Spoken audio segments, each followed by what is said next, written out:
He comes down about.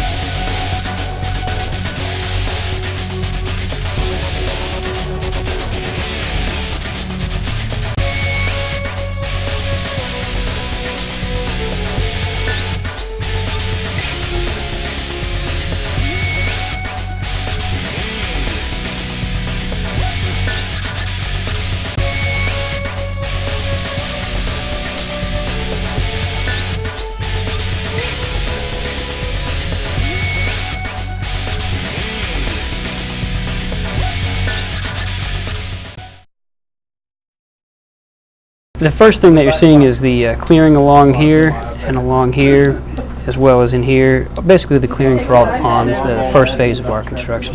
And the ponds will just build themselves naturally? Yeah, the ponds will be dug out to provide all the storage for the entire interchange as well as future improvements to the interchange.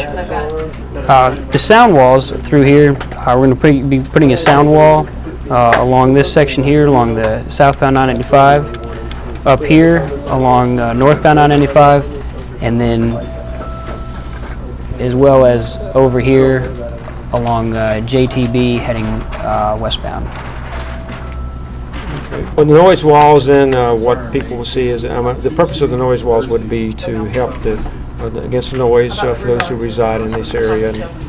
Yeah, now that we're removing some of the trees through here, the noise walls will act as not just a visual barrier but also a sound barrier, not just through construction but for the noise generator from the traffic. The phase one is we're going to be widening 95 on the northbound or southbound section here, as well as beginning this first ramp, and as well as this first bridge right here. After that, we're going to start with, after we build this bridge, we're going to start with this loop ramp here, as well as JT Butler west of I-95. Once we have this bridge completed here, we'll be able to switch the southbound traffic onto this new bridge, demolish and reconstruct the existing southbound bridge. Once we're finished with this bridge, we'll be able to take the northbound traffic, switch them over here, and we're able to demolish and reconstruct the existing northbound bridge. So these bridges that we're talking about right here are in sequential order that they would be built. Those two right there at that location. Yeah, there's the 1, 2, and 3. What are we going to do with traffic once that's done, as far as controlling the traffic? The only time the traffic will actually not be able to cross underneath here is when we're replacing beams. We have a detour route that'll be set up where you'll come off the ramp, make a right, go to Phillips Highway, go down to Bay Meadows, and get back onto 95 and come back up. And if you're coming out from the beach, if you're heading west, you'll get onto 95, go up to Bowden Road, make a U-turn, and come back this way. That will occur a couple times through the project while we place these beams. Other than that, we're not planning on closing this part of the road at all. The other item for lane closures is when we're building the flyover bridge here, there'll be a lane closure coming this way where we'll have to divert traffic off of I-95 and make a U-turn under Belfort Road and get back onto I-95. And that would be for all the interstate traffic, actually. And that'll just be for I-95 northbound. We've actually set up the project where southbound is able to use this existing bridge outside of the flyover here, so southbound I-95 will not be impacted, only northbound for a few nights when these beams are being placed. And that would just be a select few nights? Correct. Select few nights for this operation. This operation for the bridges here under or over JT Butler, there'll be a few more nights. I don't know how many days. Once we're completed with this phase of construction on the west end, we'll move into the east end over here.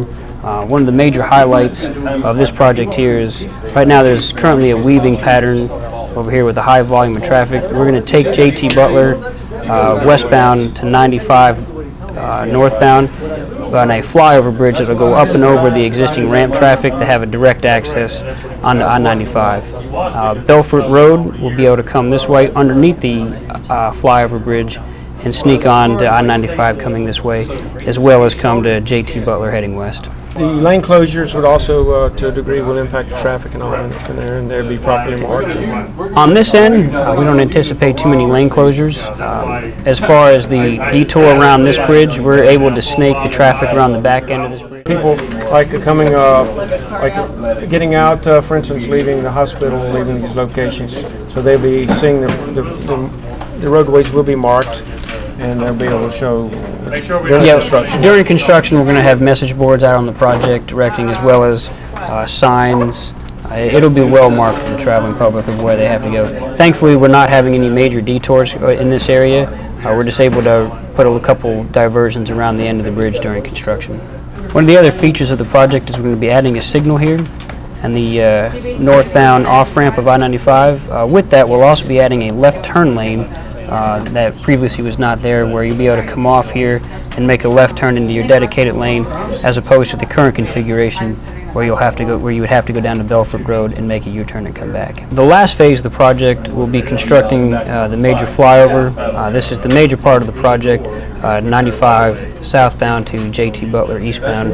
This is a 1,400-foot flyover bridge that will have a direct connect access without having any signals in the way, flying over and heading out to the beach. In addition to the flyover bridge, you'll also have a separate slip ramp that you'll come down to the existing intersection.